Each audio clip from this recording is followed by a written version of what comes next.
લાવ તો બતાવ તો કેવું નીકળું. Hello YouTube family, good morning, જય શ્રી કૃષ્ણ. સ્વાગત છે તમારું એક નવા બ્લોગમાં. જો આજે સવારમાં લાઇટ વહી ગઈ છે અને 12 વાગે આવશે. અને આજે જો રવિવાર છે, બધું અસ્તવ્યસ્ત પડ્યું છે. આજે ફાધર્સ ડે છે તો સારાંશે આ કાર્ડ બનાવ્યું હતું એના પપ્પાને આપવા માટે કે સરપ્રાઈઝ. જો આજે રિપેરિંગ કામ પણ ચાલુ છે.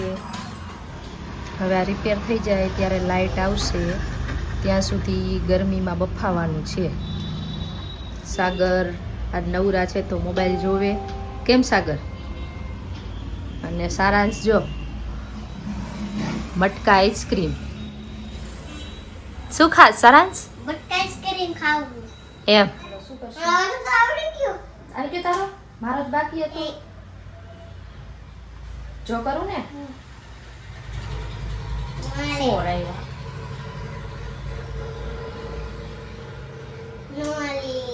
પાછો મારો ને.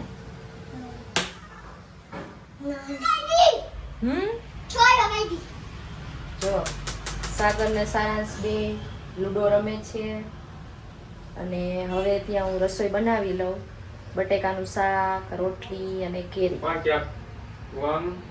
ચાલો જો અત્યારે વાગી ગયા છે 1:45 અને જમી લીધું. સારાંશને સુવડાવી દીધો અને સાગરને કીધું કે તમે આનું ધ્યાન રાખજો, બાજુમાં સૂવો.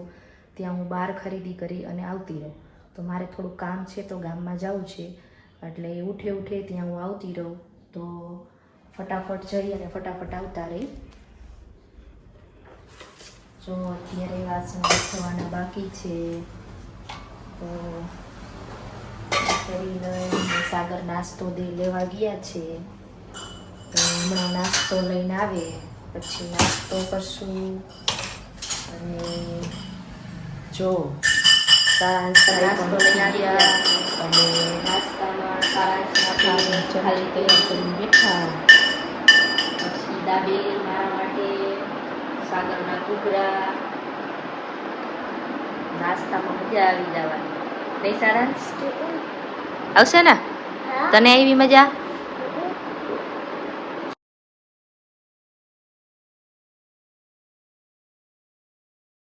તો કરી લીધો અને હવે કામ કરવાનું, કેમ કે વોશિંગ મશીનનું જે પાણી બહાર કાઢવાનું હોય ને એ નળી તૂટી ગઈ છે, એટલે એને આપણે બદલાવાની છે. ઓલી નળી કાઢી અને બીજી સાદી નળી ફિટ કરવાની.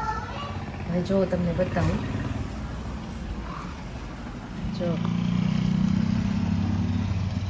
નીચે પાણી જાય અને બીજા કોઈ એમ કહે કે તમે તો બહુ નીચે પાણી ઢોરાય, અને કોઈ જાતું હોય ત્યાં નીચે પાર્કિંગમાંથી કોઈના માથા ઉપર આવે તો એ સારું ન લાગે ને આપણને કોઈ કહેવા આવે તો એ ગમે નહીં.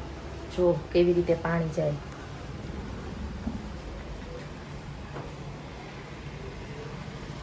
અહીંયા જો કચરો છે પણ વરસાદ આવે ને એટલે હું સાફ કરી નાખીશ. આ મશીન અહીંયા રાખ્યું છે, અહીંથી પાણીનો નિકાલ થાય અને અહીંથી જ પાણી જાય આ નળીમાંથી, અને નીચેની નળીમાંથી પાણીનો નિકાલ છે. જો એ મશીન અહીંયા હતું, અહીંથી લઈ આમ સાઈડમાં લીધું અને જો આ આખી નળી તૂટી ગઈ છે. હવે સાગર રિપેર કરશે, નળી બદલાવશે અને મારે આ સાફ કરવાનું. તો હાલો હવે કરી નાખી. આ નળી બદલાવવા માટે થઈને વોશિંગ મશીન થોડુંક આઘું કર્યું તો ભેગું આ પાટલાને સાફ કરી નાખવું, કે જેથી વરસ દી સુધી વળી પાછી ઉપાદી તો નહીં. જો મશીનની જે નળી બદલાવાની હતી એ બદલાવી નાખી છે. જો અને મશીનને કવર ઢાંકવાનું હતું એ ઢાંકી દીધું, પણ કવર તૂટી ગયું છે. જો તો હવે આને સિલાઈ કરી લઉં, એટલે હવે ચોમાસું આવશે તો પલળે નહીં. બાકી જો આ નળી ફિટ કરી લીધી છે.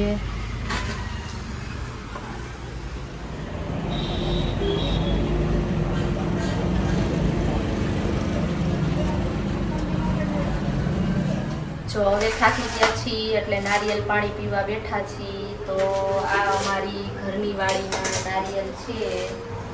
નારિયેલ એકદમ પાકી ગયા એટલે મલાઈના બદલે ટોપરું નીકળશે. બરાબર ને સારાંશ? હા બરાબર જ છે.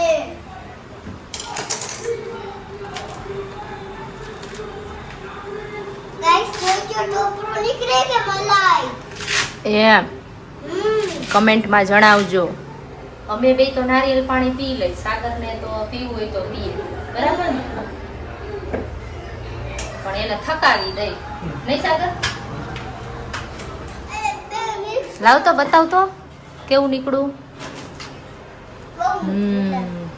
જો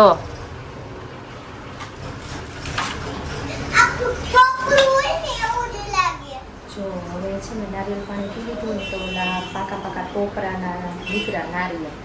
હવે એને અમારે તો કોઈ સાગર કે એવું નારિયેળની વસ્તુ કોઈ ખાય નહીં, તો મારા મમ્મી એનો ટોપરા પાક બનાવી નાખશે. તો એને મિત્રો વિડીયો જોવાનું ગમ્યું હોય તો મારી ચેનલને લાઈક અને સબસ્ક્રાઈબ કરતા જજો. બાય.